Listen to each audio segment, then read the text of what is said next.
Sahabat Pijar TV, selamat datang di Pijar News. Saya Felina Tan, salam terang bagi Indonesia.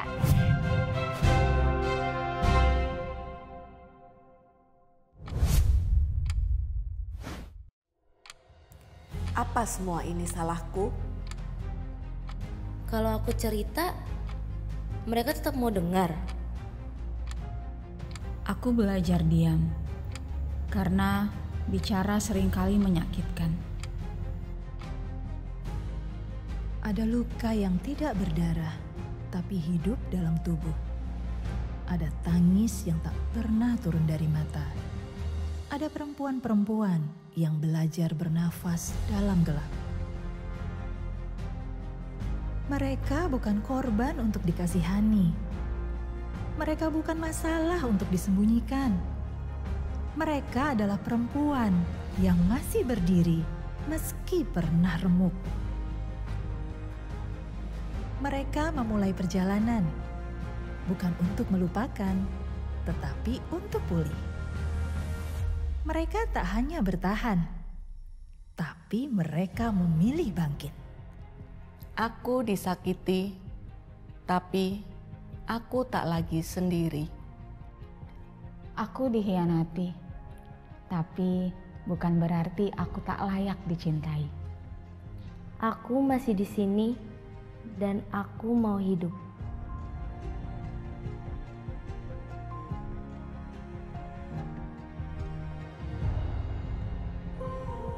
Untuk yang pernah remuk, namun tak pernah lenyap.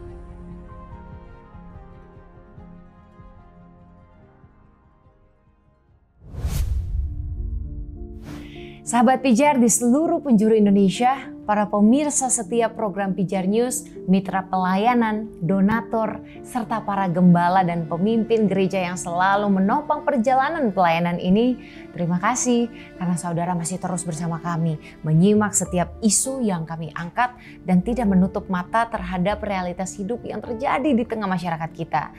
Kita hidup di zaman di mana data statistik tentang kekerasan dalam rumah tangga terus meningkat. Di saat banyak yang tersenyum di depan umum, namun menangis di balik pintu yang tertutup. Kita percaya media Kristen termasuk juga Pijar TV bukan hanya hadir untuk memberitakan informasi, tapi untuk menyuarakan keadilan, membawa suara mereka yang dibungkam, dan mengingatkan kita semua bahwa gereja dipanggil untuk menjadi rumah aman bagi mereka yang terluka. Inilah kisah tentang Asya, sebuah perjalanan pemuritan yang dimulai dari air mata dan membawa pada pemulihan.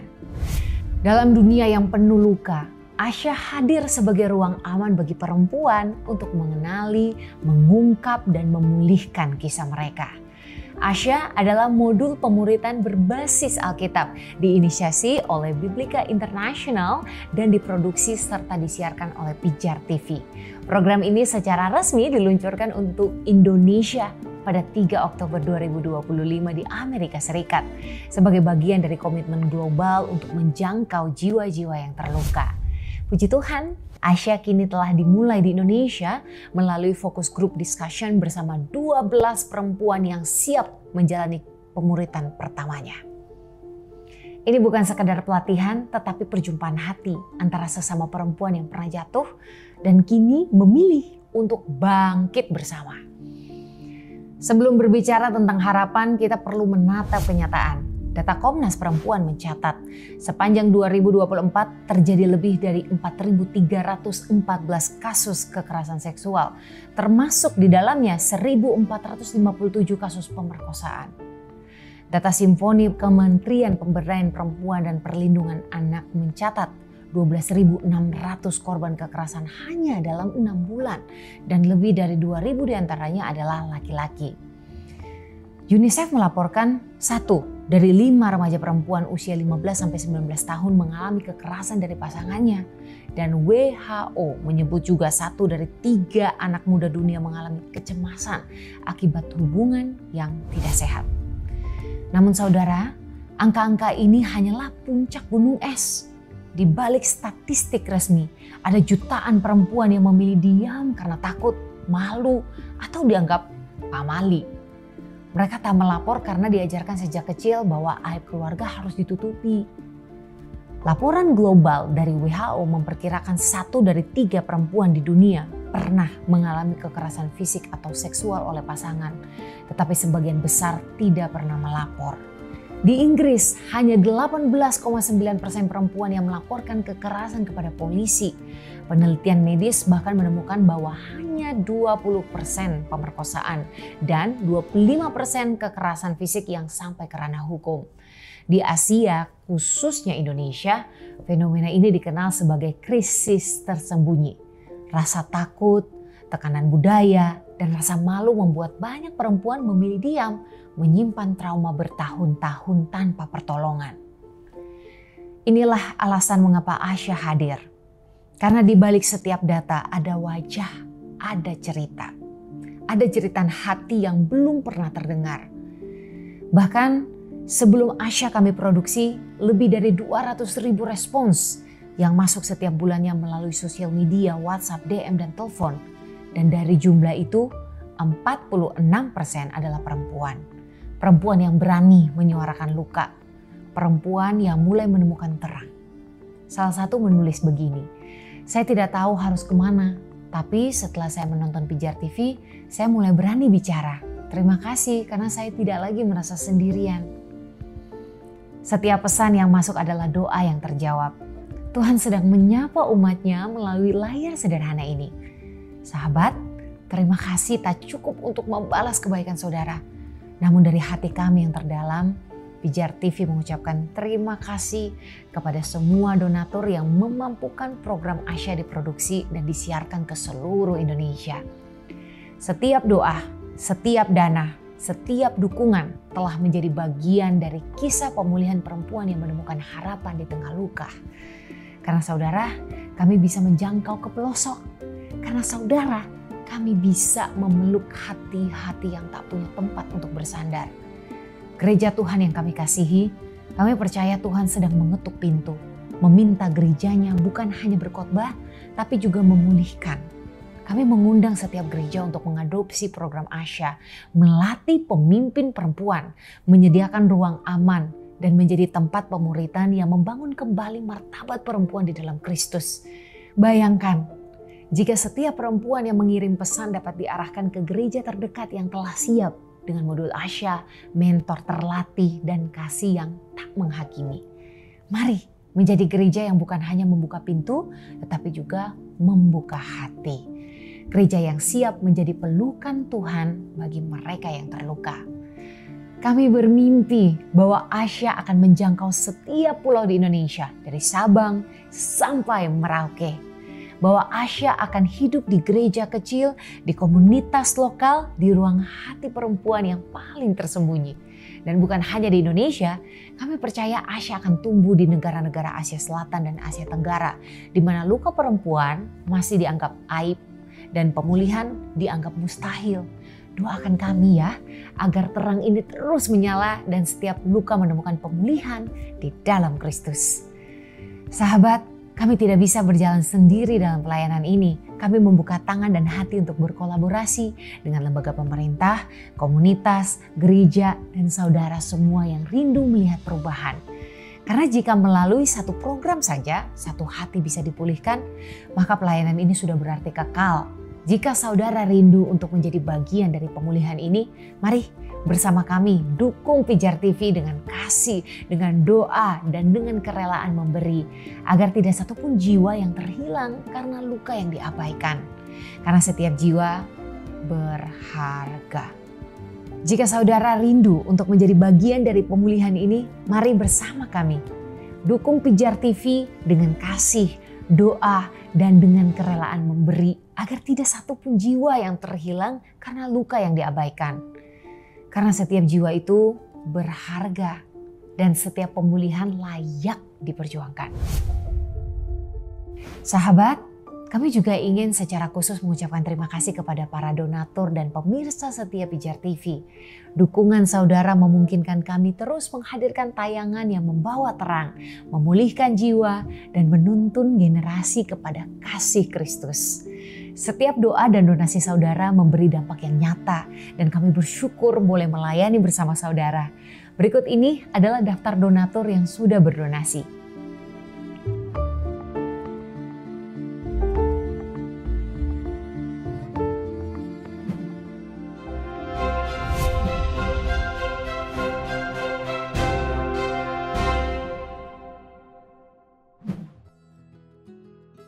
Terima kasih para pemirsa, Anda masih di Pijar News dan saya Joktavianus saat ini bersama dengan Reverend Ishak Oroh. Woi, halo Ishak, apa kabar Ishak? Baik aja. Tampang Indonesia loh, tampang Indonesia banget ya. Tapi saat ini dia melayani di satu gereja Anglikan di Australia ya. Dan itu kita mau ngobrol banyak, bukan tentang gereja Australianya, bukan. Tapi kita mau ngobrol sesuatu yang berhubungan dengan apa yang sedang kita rayakan, yaitu tentang kebangkitan pemuda ya. Itu yang pastinya kita mau share. Nah, Ishak mau nanya juga nih.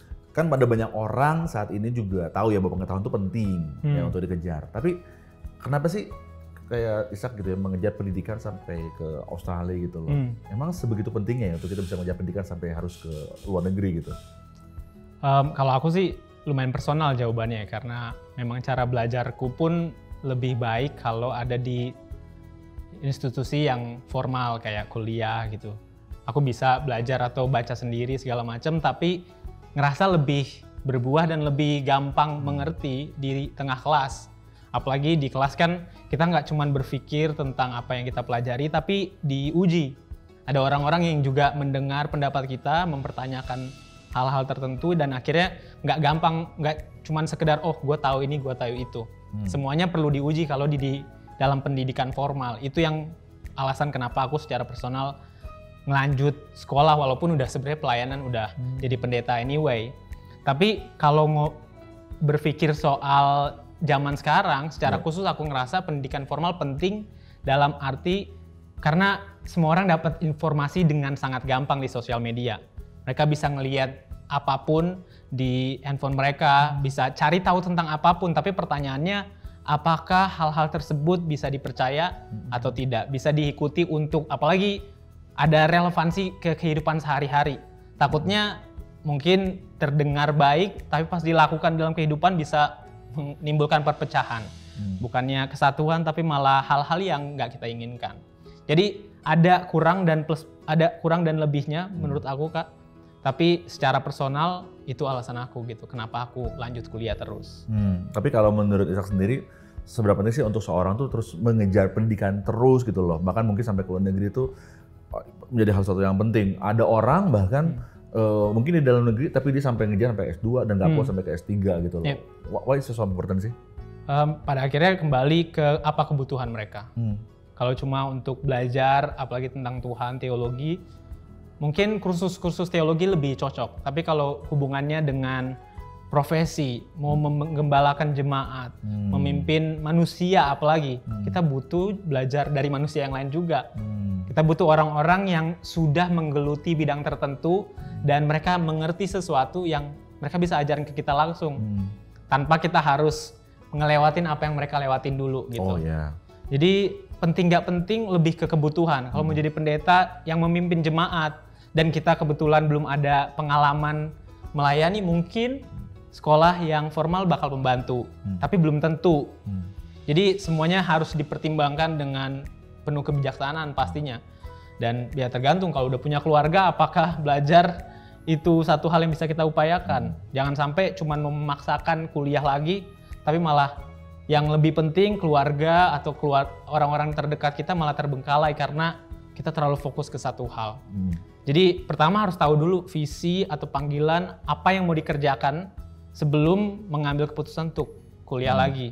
Karena di Australia pun kebanyakan orang masuk ke sekolah teologi atau belajar lebih lanjut tentang Tuhan, tentang pelayanan di S2. Jadi S1-nya lebih untuk pekerjaan, bebas apapun sekuler, terus kembali dan mendalami teologi justru di S2-nya. Karena mereka udah punya pengalaman umum dan dispesifikin ke dunia pelayanan saat mereka udah memutuskan gue mau jadi pendeta atau gue mau melayani sebagai misionaris dan lain-lain. Jadi harus tahu dulu visinya apa, mau melayani di mana, udah ada gambarannya dulu, dan lanjut baru dia ambil keputusan whether sekolah lagi itu jawaban atau bukan. Tapi penting nggak penting sih Kak jadinya. Terus itu ngebuka mata sih, habisnya tadi sempat di-mention kalau misalnya kita udah lulus dari S1 karena itu untuk menunjang pekerjaan, setelah kita bekerja, kan sometimes gini kan, kita belajar, kita punya cita-cita, akhirnya masuk S1-nya juga berbeda dengan cita-cita kita, S1-nya berbeda dengan apa yang kita kerjain gitu kan. Nah, untuk kita bisa mempertajam apa yang sedang kita kerjakan hari ini, saat ini, mungkin penting sekali untuk kita bisa belajar di tingkat yang selanjutnya, atau di S2 mungkin gitu ya, untuk bisa fokus dalamnya. Nah, dari tingkat juga kan kayak orang-orang yang mendeklarasikan bahwa kita punya tanah air satu, bangsa satu, bahasa satu gitu ya. Para pemuda waktu itu juga mereka lahir dari orang-orang yang punya latar belakang pendidikan yang sangat baik pada masanya gitu kan. Sehingga mereka akhirnya bisa mencetuskan persatuan itu sendiri. Nah, ngomong bicara tentang persatuan nih, kita tahu juga ya yang namanya denominasi di Indonesia ini kan spektrumnya sangat lebar banget gitu ya. Ada banyak perbedaan. Tapi seringkali juga kita lihat ketika seorang punya pendapat, punya doktrin tertentu yang mereka bagikan, tiba-tiba nanti dari orang lain mereka memberikan apa ya, sanggahan gitu loh. Wah itu harusnya tuh begini, harusnya begitu. Nah pendapatnya Ishak gimana? Kadang-kadang kan suka ada gitu, jadi kayak saling serang ya kayak gitu yang ngeliatnya ya. Aku sih sadar kalau hal tersebut mungkin bukan masalah benar atau salah ya, tapi nggak tepat, khususnya kalau udah masuk ke dunia sosial media ya. Dimana semua orang bisa dengar, semua orang bisa lihat, dan perlu disadari bahwa nggak semua orang punya latar belakang teologi. Nggak semua orang punya kemampuan untuk mengerti seluruh isi pesan yang mereka lagi coba sampaikan. Kalau mereka sampaikan misalnya nggak setuju dengan satu hal dengan cara yang sangat berapi-api, dan orang nggak ngerti bahasa teologisnya, mungkin yang mereka lihat adalah, oh ini orang benci sama pendeta itu, atau pendeta yang sana itu kayak ngawur atau sesat. Padahal yang lagi menanggapi itu maksudnya berbeda. Jadi pertama, menurutku nggak tepat. Apalagi kalau kita udah belajar teologi, seharusnya semakin kita tahu banyak, semakin kita sadar kalau manusia itu terbatas. Pasti ada kurang, pasti ada lebihnya. Pendeta yang udah pelayanan 30-50 tahun pun pasti ada kurangnya. Apalagi zaman selalu berubah. Walaupun kita tahu wahyu khusus dalam Alkitab, pengajaran dasar kekristenan selalu bertahan dan untuk selamanya, tapi cara kita membahasakannya berubah. Dan ada orang-orang yang mungkin membahasakannya dengan cara yang berbeda dengan kita, yang kadang-kadang kita harus mulai dengan upaya untuk mengerti, ketimbang mulai dengan perbedaan yang kita temui. Betul. Ketimbang bilang, oh ini salah langsung, kenapa nggak kita coba pertanyakan, kenapa ya dia bilang kayak gitu di awal? Mencoba mencari tahu apa yang ada di belakang isi hati dan pikiran orang-orang saat dia mengatakan sesuatu. Jadi aku juga nggak mau terkesan kayak nggak setuju dengan orang-orang seperti itu. Mereka juga punya alasan kenapa mereka menanggapi teologi yang berbeda dengan cara yang mereka lakukan. Tapi yang aku tahu adalah kita harus memastikan saat kita melakukan hal tersebut fokusnya Kristus. Fokusnya bukan diri kita, bukan supaya kita kelihatan tahu banyak atau hebat, lebih teologis, lebih rohani, tapi fokusnya menyatakan Kristus. Makanya bagi aku mungkin ada exception, ada pengecualian. Kalau ada pendeta yang tidak lagi berbicara tentang Yesus atau berbicara tentang hal yang sepenuhnya berbeda dengan Yesus, di situ baru boleh kita menanggapi dengan cara yang mungkin frontal kalau memang sudah masuk ke kategori menyesatkan. Tapi kalau cuman beda bahasa, beda sedikit-sedikit interpretasi, mungkin kita perlu lebih rendah hati dan lebih compassionate dengan orang-orang yang berbeda dengan kita. Gitu. Wah iya, perusahaan tadi ada apa yang tadi diungkapin sama Ishak tadi, aku sempat share, sempat terpikir bahwa gini, kita mungkin, saya sempat mikir sebelum kita ngobrol tadi adalah gini, orang itu merasa terpanggil untuk membuat konten karena mereka merasa bahwa nggak, ini kan kebenaran yang saya ungkapin. Justru kalau misalkan orang itu nggak dikasih, nggak di counter, nggak ditanggapi, justru jadi salah pemikirannya, dan akhirnya mereka terburu-buru untuk, bukan terburu-buru ya, mereka punya reaksi adalah untuk menanggapi tersebut gitu, tapi tanpa memperhitungkan tadi ya bahwa orang yang melihatnya nggak melihat dari sudut yang sama, karena mereka mungkin nggak punya dasar teologi yang sama. Malah lebih melihatnya ini si A benci sama si B nih, bukan kontennya, bukan isinya ya sebetulnya ya. Jadi kalau misalkan seperti itu, gimana kalau kita menemukan sesuatu yang ketidakbenaran mungkin ya, atau hal yang harus diklarifikasi, itu lebih baik edukasinya bagaimana ke masyarakat bentuknya? Apakah bentuknya diskusi kah, atau bentuknya adalah seperti tadi di sosial media kah, atau bagaimana harusnya? Diskusi sih paling ampuh menurutku, karena diskusi itu ruang di mana semua ide dipaparkan, yang berharap bukan untuk mencari siapa yang benar siapa yang salah, tetapi melihat perbedaannya ada di mana dan titik temunya ada di mana, dan menemukan juga pada akhirnya nanti apakah hal yang lagi dibahas ini adalah hal yang esensial yang memang harus satu, atau ini secondary yang bisa berbeda. Karena misalnya contoh cara kita beribadah itu kan hal yang secondary, tapi sayangnya banyak yang memperdebatkan hal-hal yang secondary kayak ibadah harus angkat tangan atau enggak, ibadah harus pakai tepuk tangan atau enggak, pakai buku himne atau nyanyi dari slides dan segala macam. Itu kan nggak perlu diperdebatkan. Itu cara kita mengekspresikan iman. Sedangkan tentang siapa Kristus itu esensi. Kalau memang harus berdebat tentang itu, oke. Tapi perdebatan pun bukan untuk mencari sekali lagi siapa yang benar, siapa yang salah. Melainkan untuk mengangkat, menunjukkan Kristus yang adalah pusat iman kita. Di dalam setiap diskusi atau percakapan itu yang harus kita perhatiin. Apakah saya berbicara untuk diri sendiri atau saya berbicara untuk Kristus? Kalau saya berbicara untuk Kristus, nggak apa-apa dong kalah. Kristus pun saat dia hidup nggak pernah membela diri gitu. Saat dia bereaksi terhadap sesuatu, tujuannya bukan untuk mempersalahkan, melainkan untuk mentransformasi. Saat Yesus ngomong ke banyak orang kayak Farisi, Saduki, tujuannya bukan untuk bilang lu tuh salah, tapi untuk nunjukin kamu perlu bertobat, harus ada pertumbuhan. Tujuannya mentransformasi kehidupan orang-orang tersebut, bukan bikin mereka ngerasa bersalah, ngerasa bodoh apalagi. Gitu. Jadi diskusi salah satunya, sosial media sebenarnya bisa juga dipakai, Kak Jo.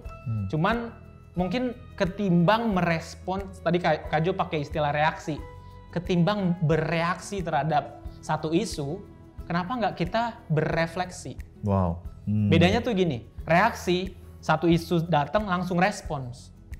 Tapi kalau berefleksi, isunya datang, kita merenung, kita berdoa, kita cari tahu whether ini adalah satu hal yang benar, yang layak dipercaya, whether ini membangun jemaat Tuhan, orang-orang yang mengikut Kristus, atau menjatuhkan. Dan kita berdoa juga, kita juga merenungkan apa yang harus kita jawab, apa yang harus kita katakan perihal hal ini. Memberi waktu kepada baik isu tersebut biar nggak jadi cuman sekedar untuk viral, dan juga memberi waktu kepada diri kita untuk benar-benar merenungkan out of compassion, merenungkan, berpikir, dan nanti merespons atas dasar kasih. Karena kalau cuman sekedar ngasih tahu atau langsung berbicara dan ngasih tahu itu salah, kemungkinan dasarnya bukan kasih. Kita bisa bilang itu dasarnya kasih, tapi mungkin bisa jadi dasarnya pride. Karena kita ngerasa kita tahu. Tapi kalau kita kasih waktu, ini secara psikologis pun bagus Kak Jo, karena kita nggak lagi berpikir menggunakan kepala atau cara kita berpikir yang reaktif atau ya gitu, kita jadi benar-benar dengan penuh kebijaksanaan mikirinnya gitu. Iya, wow. Jadi gitu sih Kak, menurut aku. Wow, iya, di prinsip sosial media pun kita selalu harus belajar bahwa saring sebelum sharing, karena belum tentu semua hal yang benar itu betul-betul membuat orang bertumbuh. Misalkan saya lihat ada satu orang, misalkan atau suatu berita yang viral tentang perselingkuhan misalnya, atau tentang hal-hal yang seperti negatif, benar. Iya. Tapi kalau saya share kepada orang lain, apakah itu membuat orang itu bertumbuh? Enggak, atau enggak? Kalau itu nggak membuat orang itu bertumbuh, buat apa kita sharing? Karena itu semua tergantung reaksi kita sama kebenaran itu. Nah, boleh mungkin ini karena kita ngomong di Pijar News, kita juga seringkali mendapatkan respon juga dari setiap pemirsa kita, mereka belajar dari diskusi yang selalu diberikan kepada tim respon kita di Pijar TV. So, saya juga encourage teman-teman semua, Bapak Ibu sekali, para pemirsa Pijar TV, kalau misalnya teman-teman punya masalah dan Anda ingin punya pandangan teologis yang ingin tanyakan, kami punya tim respon yang siap untuk menjawab Anda. Saat ini di layar sudah ada nomor WhatsApp di mana Anda bisa menanyakan hal-hal yang mungkin tentang Alkitab atau Anda ingin didoakan, ada tim respon yang siap untuk melayani Anda, dan mari buka ruang diskusi untuk kita bisa belajar lebih dalam tentang firman Tuhan. Nah, untuk terakhir nih, sometimes kita tahu bahwa kita harus menyatakan kebenaran, tapi kadang-kadang kita menggunakan ruang yang salah untuk kita bisa memberikan pendapat kita. Apa yang menjadi, mungkin ada tips mungkin yang Ishak bisa kasih kepada kita semua, reaksi sebelum kita bereaksi gitu ya, sebelum kita reaktif terhadap sesuatu, apa aja sih kira-kira, mungkin adakah checklist atau ada item atau hal yang perlu kita perhatikan, atau mungkin jenis-jenis apa sih yang kita bisa share kepada para pemirsa kita supaya mereka menemukan ketidakbenaran terus wah gue harus ini nih yang harus gue lakukan gitu. 3 hal sih. Pertama, saat kita mau merespons atau apapun, ini bukan cuma masalah kita berpendapat di sosial media tentang teologi atau tentang Tuhan, kekristenan, tapi in everything that we do, 3 hal. Pertama, harus pastiin kalau di situ ada grace. Kita orang Kristen, landasan utamanya cuma anugerah. Kita bukan jadi Kristen karena kita layak, bukan karena kita cukup baik, tapi karena semata-mata Tuhan mengasihi kita. Dan yang kedua, karena truth, karena kebenaran.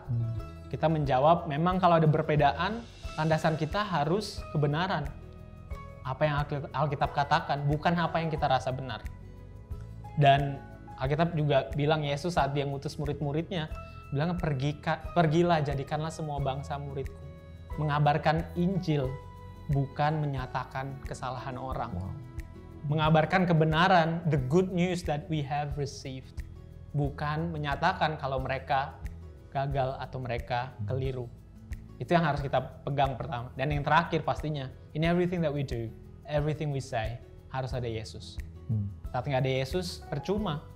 Mau sekeren apapun kita ngomong, kalau bukan Yesus yang kita beritakan. Kalau justru dengan kita berbicara di sosial media, Yesus malah menjadi kabur atau blur. Orang malah jadi benci Yesus. Orang malah nggak mau menjadi pengikut Yesus karena apa yang kita katakan. Nggak ada toleransi, kita salah. Dan kita harus bertobat juga. Nggak peduli seberapa banyak kita tahu soal Alkitab, nggak peduli seberapa banyak kita tahu soal teologi. Kalau karena apa yang kita lakukan dan kita bilang orang jadi pergi dari Yesus, kita benar-benar harus bertobat. Nice. Wah, thank you Ishak ya. Ada banyak insight yang kita bisa pelajari dari apa yang kita obrolin bersama dengan Ishak Woro. Semoga ini bisa jadi bahan untuk kita, bukan sekedar jadi orang reaktif, tapi tadi seperti dikatakan, daripada reaktif lebih baik menjadi bahan refleksi buat kehidupan kita. Kita kembali lagi di Pijar News.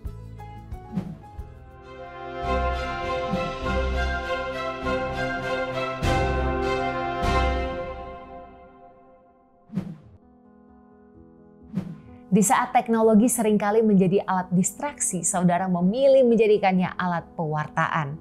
Di saat banyak media menghadirkan kebingungan, saudara mendukung hadirnya terang kebenaran. Kami percaya kontribusi saudara bukan hanya investasi bagi media ini, tetapi juga taburan iman yang akan menghasilkan setiap doa, setiap dana yang Anda salurkan menjadi benih kekal untuk generasi yang haus akan kebenaran. Sahabat Pijar, hari ini kami sangat bersemangat untuk berbagi dampak luar biasa dari dukungan Anda sepanjang September 2025 ini.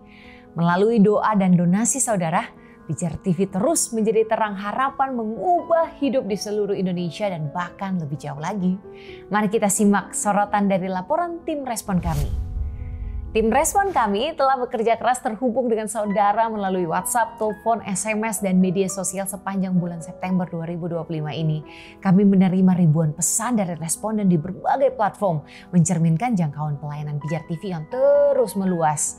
Topik utama yang dibahas, iman, pengampunan, dan pertumbuhan rohani. Hal-hal yang dekat di hati komunitas kita. Pesan Pijar TV bergema di mana-mana.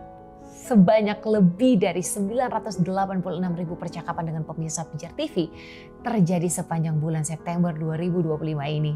Mayoritas responden kami, 30%, berasal dari Jawa, diikuti oleh 20% dari Sulawesi, 13% dari Sumatera, 5% dari Kalimantan, 17% dari Bali, Nusa Tenggara, dan Maluku, 7% dari Papua, serta 3% dari pemirsa internasional. Dukungan saudara membantu kami menyentuh kehidupan di seluruh Indonesia dan bahkan ke luar negeri. Kami juga bersyukur bahwa sebagian besar saudara yang merespon kepada konten-konten kami bukan hanya berasal dari Indonesia, namun juga dari Jepang, Malaysia, Amerika Serikat, Timor Leste, dan Singapura. Kami pun sungguh diberkati saat saudara meresponi program-program yang kami siarkan dan sangat menanti-nantikan untuk bisa berinteraksi dan berdoa bagi saudara. Saudara, Pijar News ini ada sebagai update informasi dari kami semua mengenai perkembangan Pijar TV dan bahwa kemitraan saudara sudah sangat menjadi berkat yang begitu besar bagi kami. Dukungan doa dan dana saudara yang mendorong dan memampukan kami menyiarkan kabar baik Kristus hingga ke pelosok daerah Indonesia dan memperlengkapi banyak orang dengan pemahaman yang benar tentang Tuhan. Saudara bisa saksikan Pijar TV melalui layanan Pay TV Transvision dengan berlangganan paket-paket apapun dari siaran Transvision. Bagi saudara yang sudah memiliki set-top box Transvision, saudara bisa mengakses channel 778 dan langsung menyaksikan siaran Pijar TV selama 24 jam. Bagi saudara yang belum berlangganan Transvision, saudara bisa menyaksikan siaran live streaming Pijar TV di website Pijar TV, www.pijar.tv, atau menyaksikan rangkaian program-program terbaik Pijar TV di YouTube channel Pijar TV. Kami juga aktif dalam sosial media platform. Saudara bisa follow Facebook, Instagram, dan TikTok Pijar TV sekarang ya. Dan mendapatkan banyak informasi, konten-konten menarik yang disiarkan di Pijar TV. Juga saudara bisa mendapatkan promo-promo giveaway merchandise Pijar TV jika saudara memberikan feedback atau respon kepada kami berupa pertanyaan, permohonan doa, dan kesaksian. Pijar TV ingin pemberitaan firman Tuhan bisa hadir selama 24 jam di tengah setiap keluarga dan komunitas. Sahabat, dukungan Anda mewujudkan kisah-kisah indah setiap pribadi dan keluarga yang menyaksikan. Setiap pesan, doa, dan sumbangan memajukan misi Pijar TV untuk membawa harapan dan perubahan. Ingin tetap terhubung atau mendukung pelayanan kami? Hubungi kami melalui WhatsApp, media sosial, atau kunjungi situs web kami untuk mengetahui cara bermitra dengan kami. Terima kasih keluarga besar Pijar TV atas peran saudara dalam perjalanan ini. Bersama kita memancarkan terang Tuhan di seluruh Indonesia dan lebih jauh lagi. Tetap saksikan, tetaplah diberkati, dan mari lanjutkan misi ini bersama-sama. Sampai jumpa di Pijar News berikutnya. Saya Felina Tan, salam terang bagi Indonesia.